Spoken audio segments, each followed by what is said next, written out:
You actually have been more plowing into the application layer of generative AI rather than the models. But what do you make of this? Well, I think there's two key takeaways from this past week and basically the entire trend of what's happening in AI. The first is on the capital side, and then the second is on the human capital side. On the capital side, I think that the people that have been investing in the large foundation models are a little bit shaken. The idea of putting tens of billions of dollars into something, even if it was partially replicated by China and then having a $5 or $6 million overlay on top of that, I think has people shaken to their core, and rightly so. But the other piece of this is thinking about the open source models. Those are things like you mentioned, Hugging Face, Together Compute, thinking about novel model architectures like Sakana out of Japan. This is where we've been investing over the past 2 or 3 years.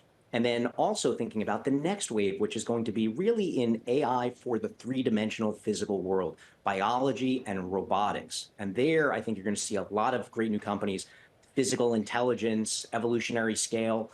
Those are people that are not going to have the same kind of competition on the large language model scale. Josh, is there a third piece to this, though? Maybe geopolitics and the rivalry between the U.S. and China. How does DeepSeek fit into that? You're invested in Anduril and Palantir. Where do you see this as part of the pantheon of issues between the U.S. and China? Mike, I think you nailed it. This is increasingly, whether you think we are in Cold War 2.0 or not, the TikTok piece over the past year, and now with President Trump coming in and maybe thwarting what I think is a grave national security threat, is number one. Number two is DeepSeek, with people saying, my gosh, this is not just made in China with US things that are manufactured there like our iPhones, but actually created and invented there, even if it is copied.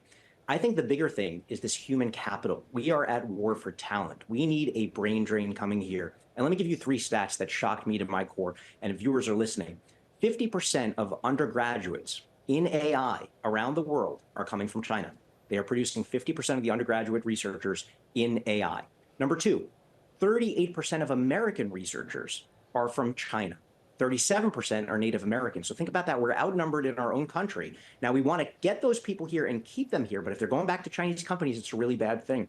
And number 3, the U.S. used to be about 23, 25% of international students that were coming here to our country. Today, it's only about 15%.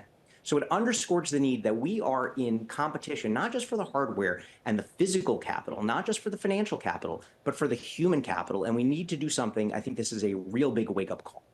You should know you're on trustee of the Santa Fe Institute. You think a lot about academia, Josh. I want to go back, though, to something you've been posting a lot on the national security front. I think of what you put on X, and you're talking about Chinese state-backed companies are not companies. They're arms of the government. They're designed to erode U.S. competitiveness. And you talk about TikTok, DJI, and Eye in the Sky, DeepSeek, Huawei. I'm interested, though, does it matter if China continues to fast follow? They need the compute power, the inference to actually get all of this innovation into people's hands. If you rate what just happened this week, is this really a concern, or is this like U.S. even more determination to remain ahead of the game and have to continue to invest in the overall AI infrastructure? Well, as you said very well right now, if it is a wake-up call and people are now saying we need to compete, we need to be more aggressive, we cannot be complacent or lazy, then it's a win for America. We do not want the rest of the world relying on Chinese models, which will approach an asymptote of truth, but never fully get there. Try searching for Uyghurs or Tiananmen Square or Taiwan. You're not going to get truth. You're going to get CCP censorship. We don't want the world or the world's companies developing on those models. To the point about hardware infrastructure, you also nailed it in that we are seeing a shift from training, where you need 100,000 clusters of H100 chips, the NVIDIA chips, to inference. And there's going to be a big fight on inference on 2 fronts. And I'll give you a sort of preview what I think is going to be the next big wave here. If you can do inference on device, I suspect that about 30 to 50% of your inference, your prompts, your queries will be on your chats, your cached emails, your photos, your health data. You don't need to go to the cloud for that. And so the memory players and other chip makers are going to become dominant. And I think that the attention and the capital allocation is going to shift towards them. Maybe you're doing 50 to 70% of your inference in the cloud, and you're going to Perplexity or ChatGPT with search, or Google Gemini, as you today would for Google for basic search. But that ecosystem is going to change. The other big thing, we're going to see the death of APIs. AI going to bring in the death of APIs. And what I mean by that is all the back channel software negotiation that happens between all of our applications today are going to be usurped by AI basically just acting like a user and navigating on your phone. And there's going to be big fights between Meta and Apple and some of the app layer people in that. So those are two big things to watch. The agent fight. You, of course, are part of the Hill and Valley Forum group. It's a private bipartisan community of lawmakers and business people about the national security focus of US versus China.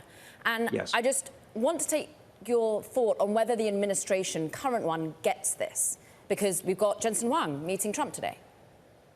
You know, I think that they do. I think there's a lot of brilliant people that have gone into this administration. When you think about Jacob Hellberg, you think about Scott Bessent, these are both friends and people that I think are extraordinary service and highly competent. They feel very strongly about this issue. Now, TikTok has done a good job of flattering Trump because they know that flattery works to influence. I hope that the people around him recognize, particularly on the TikTok issue, how nefarious and dangerous and insidious TikTok is for the American public and the things that we believe. For the rest of the technological competitiveness, I think it is great to see things like Hill and Valley, where you have cutting-edge technologists, venture capitalists like us, and policymakers that are all working together. People used to warn about the military-industrial complex, and rightly so back in the day. We went from 50 primes to 5. Now you're seeing Anduril and Saildrone and Hadrian and Varda, these neo-primes, these new emerging companies, getting the space and the speed pass to compete. I think that is absolutely critical against the civil-military fusion doctrine, where, as I said in my tweet storm there, that every company is not an independent Chinese company. It is part of the government. They have to report everything that they do and all the information to the Chinese Communist Party and to Xi Jinping. Josh, you stress the importance of research as fundamental to developing AI in this country. Do you have any concerns that the new administration may be taking a chillier or more hostile approach to science? You're a scientist yourself. What is your view? I do. I feel very deeply that we should be funding basic science. If we knew the answer to questions, we would just go and pursue them. But you need fundamental research. You need funding. Can those things operate better? Yes. But the answer is not on the administrative side trying to cut things. The answer is giving more grants and more money, not less, to younger people, to younger researchers. And I know that sounds crazy, but most of the great breakthroughs happen from that crazy cocktail, that potent combination of ambition and naivete and people that question, why wouldn't we try that? Why not try? Versus the old guard that often is set in their ways and sclerotic and solidified. And they are basically always saying, why try that? So instead, give more money to young people. But we should absolutely, as we're seeing from China and their competitive rise, we should absolutely be giving more federal funding to basic science and undirected research to create the spontaneous breakthroughs that can change the world. We want the GLP-1s invented here. We want the GPUs invented here. TSMC itself should have been invented here instead of in Taiwan. So we want all these great breakthroughs, whether they're in chemistry, physics, material science. We dominated in software for the past 2 decades and for the past generation. We really want to dominate in the physical sciences, robots, space, rocketry. Thank gosh for SpaceX, even though I'm really critical of Elon, an amazing company and an amazing American company. So we need more of that, not less.